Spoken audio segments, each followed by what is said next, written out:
Assalamualaikum warahmatullahi taala wabarakatuh. Alhamdulillahilladzi faddalana ala katsirin min ibadihi almu'minin. Asyhadu an la ilaha illallah wahdahu la syarika lah wa asyhadu anna Muhammadan abduhu wa rasuluhu wal mab'uts rahmatan lil alamin.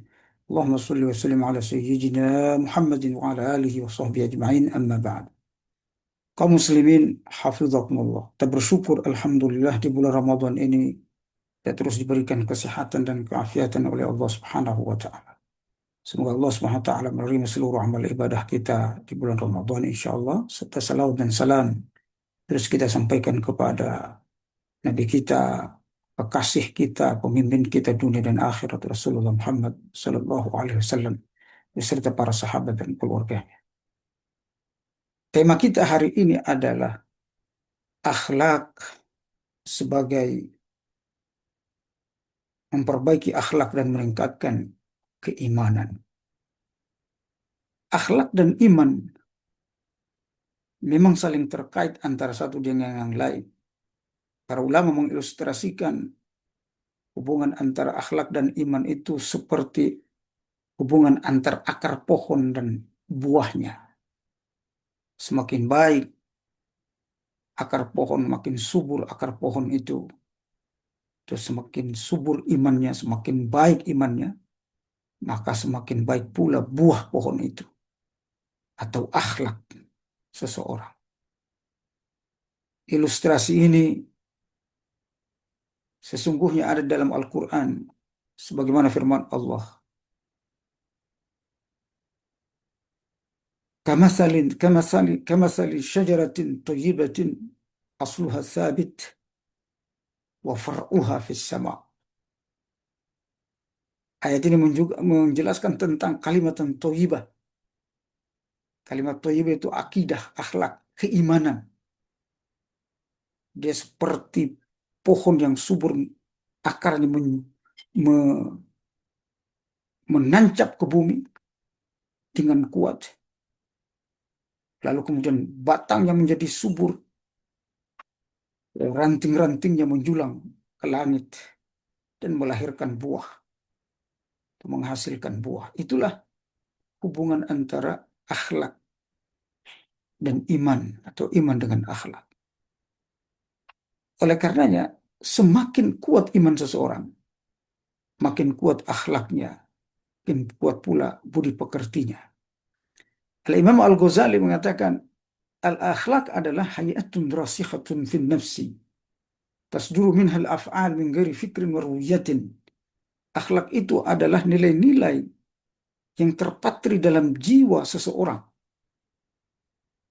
Dari nilai-nilai itu dapat melahirkan perbuatan-perbuatan yang baik atau buruk. Min ghairi fikrin wa ruwiyatin. Yang keluar secara spontan tanpa dipikirkan dan direkayasa. Jadi akhlak saudara sekalian dirahmati Allah adalah perilaku spontan yang bersumber dari jiwa seseorang.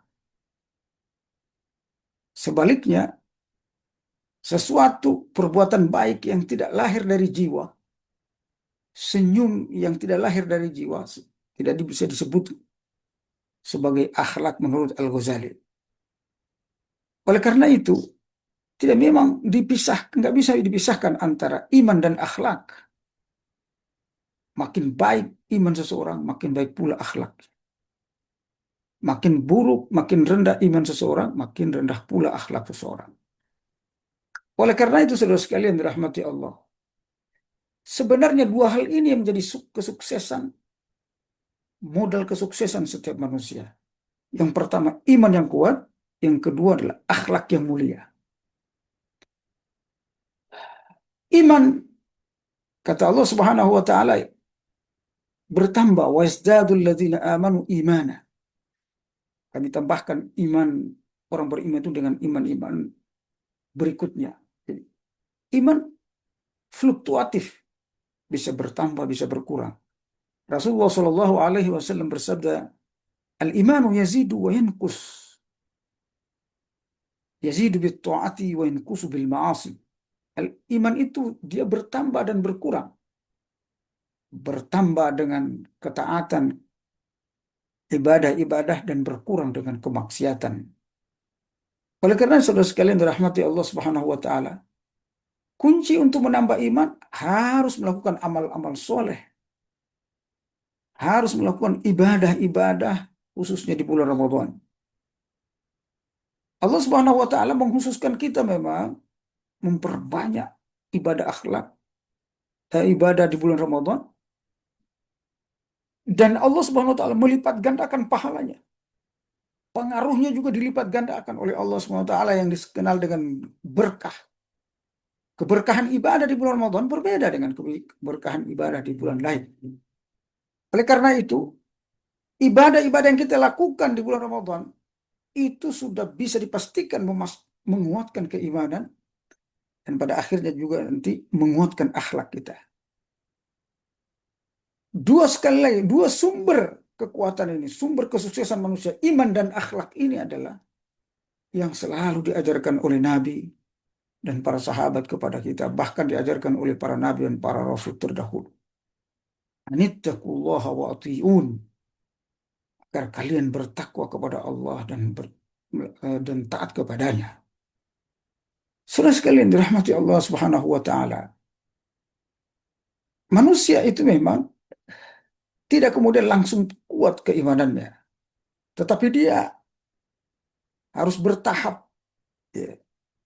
Dia dimulai dari muslim, lalu kemudian mukmin, lalu kemudian muttaqi. Muslim itu kata Allah Subhanahu wa taala adalah manusia yang beriman kepada Allah tetapi ibadahnya belum dengan hati. Kata Allah Subhanahu wa taala dalam beberapa ayat di antaranya surat Al-Hujurat ayat 14, wa qalatil a'rabu amanna qul lam tu'min walakin qulu aslamna. Di antara Arab Badui itu mengatakan kami sudah beriman. Katakan kepadanya wahai Muhammad, kalian belum mukmin tetapi kalian adalah muslim. Lamma yadkhulul imanu fi qulubikum. Karena iman itu belum masuk ke jiwa kalian. Jadi iman yang masuk ke dalam jiwa kita itu akan merubah status kita, merubah derajat kita, merubah kepribadian kita, termasuk merubah akhlak. Nabi Muhammad SAW menjelaskan dalam Al-Quran hubungan interaksi antara iman dan akhlak ini. Kata Nabi, akmalul mu'minina imanan ahsanuhum khuluqa. Sesungguhnya orang-orang yang paling lengkap, paling sempurna imannya adalah mereka yang paling bagus akhlaknya. Jadi, saudara sekalian dirahmati Allah, makin baik akhlak kita, makin bagus iman kita. Begitu juga sekali sebaliknya, makin kuat iman kita, makin bagus akhlak. Rasulullah Shallallahu Alaihi Wasallam menjelaskan dalam beberapa hadisnya tentang kaitan antara iman dan akhlak ini. Bahkan puluhan hadis. Rasulullah SAW bersabda misalnya, "Man kana yu'minu billahi wal yawmil akhir, falyukrim jarahu." Di hadis yang lain, "Falyukrim dhaifah." Siapa yang mengaku beriman kepada Allah, hendaknya dia memuliakan tamunya, hendaknya dia memuliakan tetangganya. Perhatikan, keimanan begitu terkait, begitu berhubungan langsung dengan perbuatan baik, interaksi sosial kita terhadap manusia. Oleh karena itu, ada yang mengatakan, Ustaz, ada orang baik akhlaknya, tapi dia kufur, tidak ada iman. Saudara sekalian dirahmati Allah. Kalau kita lihat pendapat Al-Ghazali tadi, kebaikan yang tampak secara fisik, yang tidak dibarengi dengan iman dari jiwa, itu bukan akhlak yang sesungguhnya, tetapi sesuatu yang direkayasa. Sesuatu yang direkayasa. Akhlak yang tanpa iman bukan akhlak yang diterima oleh Allah Subhanahu wa taala. Karena kekufuran itu kata Allah Subhanahu wa taala, kemusyrikan itu kata Allah Subhanahu wa taala adalah kejahatan itu sendiri, kezaliman itu sendiri. Bagaimana bisa bercampur kezaliman dan akhlak mulia? Kata Allah, "Inna syirka la zulmun azim." Sesungguhnya kemusyrikan itu adalah kezaliman yang sangat besar. Oleh karena itu, mari kita fokus dua hal ini di bulan Ramadan, yaitu menguatkan iman kita dengan ibadah-ibadah dan ketaatan, ya sholat, puasa, zikir, munajat, ya itikaf, infak, sedekah, zakat, dan seterusnya, sehingga kita menguatkan iman kita. Dari kekuatan iman ini lahir kekuatan akhlak yang mulia. Kata Allah Subhanahu wa taala, "Mathalu kalimatan thayyibatin kasyajaratin thayyibah asluha tsabit wa far'uha fis sama."